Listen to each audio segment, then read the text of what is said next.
سورۃ الاخلاص قل هو اللہ احد کہہ دو بات یہ ہے کہ اللہ ہر لحاظ سے ایک ہے۔ بعض کافروں نے حضور اقدس صلی اللہ علیہ وسلم سے پوچھا تھا کہ آپ جس خدا کی عبادت کرتے ہیں وہ کیسا ہے، اس کا حسب نسب بیان کر کے اس کا تعارف تو کروائیں۔ اس کے جواب میں یہ سورت نازل ہوئی۔ روح المعانی بحوالہ بہکائی ودبرانی وغیرہ۔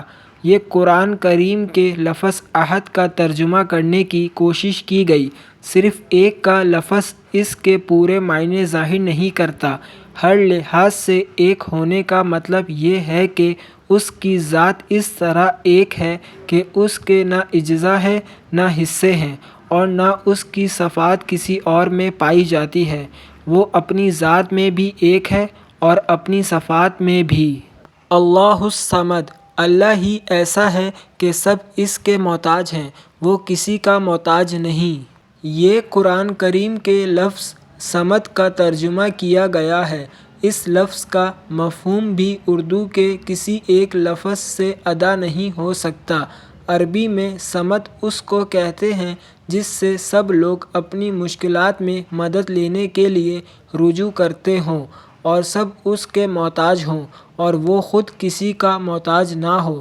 عام طور سے اختصار کے پیش نظر اس لفظ کا ترجمہ بے نیاز کیا جاتا ہے، لیکن وہ اس کے صرف ایک پہلو کو ظاہر کرتا ہے کہ وہ کسی کا محتاج نہیں ہے، لیکن یہ پہلو اس میں نہیں آتا کہ سب اس کے محتاج ہیں۔ اس لیے یہاں ایک لفظ سے ترجمہ کرنے کے بجائے اس کا پورا مفہوم بیان کیا گیا ہے۔ لم یلد ولم یولد، نہ اس کی کوئی اولاد ہے اور نہ وہ کسی کی اولاد ہے۔ یہ ان لوگوں کی تردیت ہے جو فرشتوں کو اللہ تعالیٰ کی بیٹیاں کہتے تھے، یا حضرت عیسیٰ یا حضرت عیسی علیہ السلام کو اللہ تعالیٰ کا بیٹا قرار دیتے تھے۔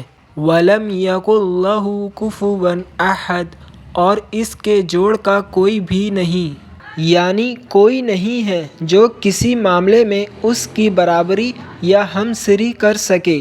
اس سورت کی ان 4 مختصر آیتوں میں اللہ تعالیٰ کی توحید کو انتہائی جامع انداز میں بیان فرمایا گیا ہے۔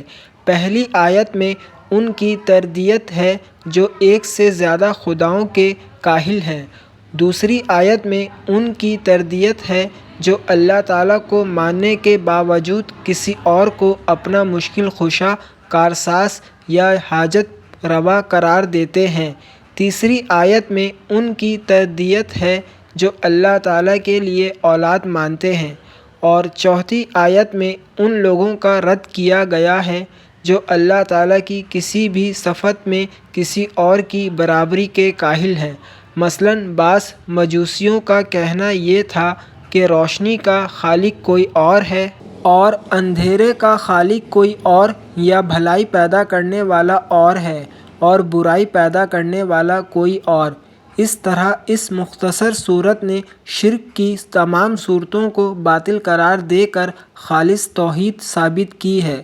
اس لیے اس سورت کو سورۃ الاخلاص کہا جاتا ہے، اور ایک صحیح حدیث میں اس کو قرآن کریم کا ایک تہائی حصہ قرار دیا گیا ہے، جس کی وجہ بذریعہ یہ ہے کہ قرآن کریم نے بنیادی طور پر 3 عقیدوں پر زور دیا ہے: توحید، رسالت اور آخرت، اور اس سورت نے ان میں سے توحید کی عقیدے کی پوری وضاحت فرمائی ہے۔ اس سورت کی تلاوت کی بھی احادیث میں بہت فضائل آئے ہیں۔